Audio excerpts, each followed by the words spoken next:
Assalaamu calaykum dhammaan mucaashaqiinta xiisaysa Konami ama eFootball meel walba adduunka ku jirtaan kusoo dhawaada muuqaal cusub halkan naga daawanaysan waa Yaki Gamer anigana waxaan ahay saaxiibkiin walaalkiin Yaki Gamer maanta iyo muuqaal cusub muuqaalkan waxaan uga hadli doonaa maxaa maalinta Isniinta ah la keeni doonaa iyo maxaa gameka ka cusub warbixinadaas ayaan kula wadaagi doonaa intaan muuqaalkan gudaha u sii gelin noosow waxaan ka codsanayaa inaad muuqaalkan like sarto channelkana subscribe dhacdo dambalelkana aad furato si muuqaal walba oo aan soo dhigo uu ku soo gaaro dhammaantiin aad ay u mahadsantihiin dhammaan mucaashaqiinta muuqaalkan daawanayso waxaan idinka codsanayaa saa hadda u jeedaan YouTube-keega wuxuu marayaa intaan oo subscribe ah 3,000 wax aad u yar ayaa inooga harsan waxaan rabaa sanadka cusub inta la gaarin ama sanadka cusub inaan u dabaaldegno 3,000 oo subscribe please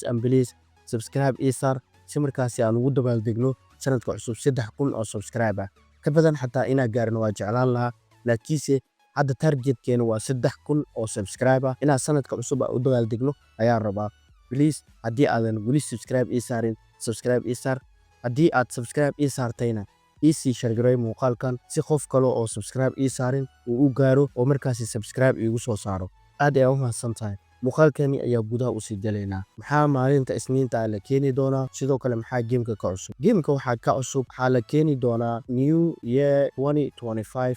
abigiskan oo halkan ugu jeedo ayaa la keeni doonaa sanadka cusub 2025 abigiskan ayaa la keeni doonaa abigiskan waxaa uu horay Gareth Bale adii rag culus ayaa ku jiro raggan ayaa la filayaa sanadka cusub dabaaldegeeda in markaasi laga soo dhigo oo markaasi abigiskan la keeno sidoo kale waxaa la filayaa abigiskan oo uu horay Carlos Bale Jordi Alba Busquets adii Shevchenko Casillas Cafu raggan ayadina waxaa la filayaa in dabaaldega 2025 ama 2025 ayagana markaasi la keeno ayaa la filayaa Isniinta in la keenana waa macquul laakiinse hadda waxaa la filayaa in dabaaldega 2025 la keeno ama Isniinta in la keeno ama Khamiista in la keeno ayaa macquul ah sidoo kale ciyaaryahannadan oo halkan ugu jeedaan waa kuwii hadda ayagoo total ah Gareth Bale Shevchenko Pirlo adii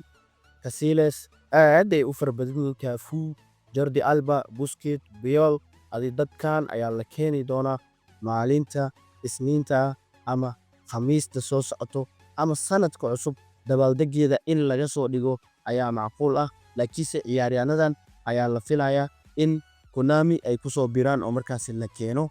sidoo kale Isniinta waxaa la filayaa saddexdan ay big in la keeno oo wajahadooda sidaan ay u muuqan doonto saddexda ay big oo waxay kala yihiin Pirlo Bale iyo Cafu iyo Pirlo iyo Bale ayaa markaasi la keeni doonaa raggan halkan ugu jeedaan Cafu Bale Pirlo ayaa la keeni doonaa marka ratingkooda saddexdaas ciyaariyaan haddii aan markaasi mid ah u fiirino qof walba ratingkiisa ama qof walba ratingkiisa markaasi aan fiirino Cafu wuxuu ku imaan doonaa 85 markii trading caadiga la siiyana wuxuu gaari doonaa 99 markii booster loogu darana 103 ayuu gaari doonaa sidoo kale ninkan la yiraahdo Bale ama Pirlo asigana wuxuu ku imaan doonaa 86 ilaa wuxuu gaari doonaa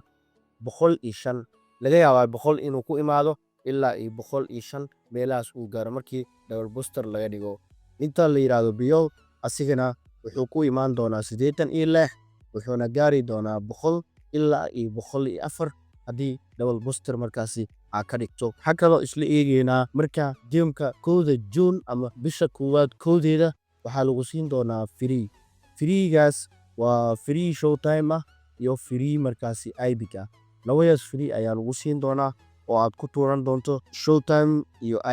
ibigiska Isniinta la keeni doono waxaa la jiro raggan oo halkan ugu jeedaan ayaa la keeni doonaa sidoo kale waxaa isla eegaynaa ninkan la yiraahdo Gareth Bale ayaa la keeni doonaa qaabab fara badan ayaa loo keeni doonaa sidoo kale in asigoo ciyaaryahanno la soo dhexgelinayo oo keligiis ibig ama lagu soo dhigayo ayaa macquul ah sidoo kale in saddex loo ciyaaryahan kale oo asi saddex u yahay in la keeno ayaa macquul ah sidoo kale in keligiis 500 oo koonis lagu furto ayaa macquul ah adii qaab kasti waa loo keeni karaa laakiinse waxaa la filayaa sanadka cusub ama Isniinta ama Khamiista waxaa la filayaa in ninka la yiraahdo Gareth Bale eFootball lagu soo dari doono oo markaasi la keeni doono. Sidoo kale waxaa isleeyaynaa Showtime oo la keeni doono maalinta 1 January waa kuwan oo u horeeya Darwin Nunes. Saddexdan ayaa la filayaa in la keeno sanadka cusub Jan 1 bisha 1. Saddexdan rag ayaa la keeni doona ayagoo markaasi Showtime ah. Intaas ayaan jeclaystay inaan markaasi idinla wadaago. Haddii aad muuqaalka dhammaadkiisa aad nala soo gaartay maxaa diidaya inaad muuqaalkan like saarto, channelkan aad subscribe dhahdo, gambalaalkana aad furato si muuqaal walba oo aan soo dhigno uu kuu soo gaaro.